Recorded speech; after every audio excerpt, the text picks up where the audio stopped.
আপনি যদি চীনের এই বিশালাকার মেগা স্ট্রাকচারের দিকে তাকান তবে দেখতে পাবেন কিভাবে মানুষের প্রযুক্তি প্রকৃতির স্বাভাবিক গতিপথকে নতুন রূপ দিয়েছে। চীনের ঐতিহ্যবাহী ইয়াংসি নদীর ওপর নির্মিত 3 গর্জেস ড্যাম মানব ইতিহাসের অন্যতম বৃহৎ ও বিস্ময়কর প্রকৌশল নিদর্শন। 2 কিলোমিটারের বেশি দীর্ঘ এবং 185 মিটার উঁচু এই কাঠামোটি তৈরি করতে বিপুল পরিমাণ কংক্রিট ও স্টিল ব্যবহার করা হয়েছে। এটি কেবল বিদ্যুৎ উৎপাদনের সাধারণ জলবিদ্যুৎ কেন্দ্র হিসেবে গড়ে ওঠেনি, এর অতিকায় আকার ও ধারণ ক্ষমতা সমগ্র বিশ্বকে চমকে দিয়েছে। যখন নদীর স্বাভাবিক প্রবাহ আটকে এখানে প্রায় 39 বিলিয়ন ঘনমিটার পানি জমা করা হয়, তখন সমুদ্র পৃষ্ঠ থেকে 175 মিটার উঁচুতে এক বিশাল জলরাশির কৃত্রিম চাপ তৈরি হয়।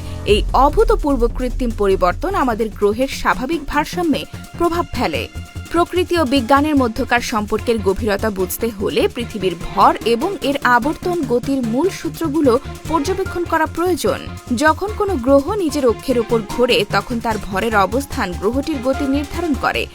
বিজ্ঞানীরা যখন এই জলাধারে বিপুল পরিমাণ পানি জমে ওঠার ঘটনা পর্যবেক্ষণ করেন তখন তারা দেখতে পান যে এত বিপুল পরিমাণ পানির ভর একটি নির্দিষ্ট স্থানে উঁচুতে জমে থাকার কারণে পৃথিবীর জড়তার ভ্রামক বা মোমেন্ট অব ইনার্শিয়া পরিমাপযোগ্য মাত্রায় পরিবর্তন হয়ে গেছে।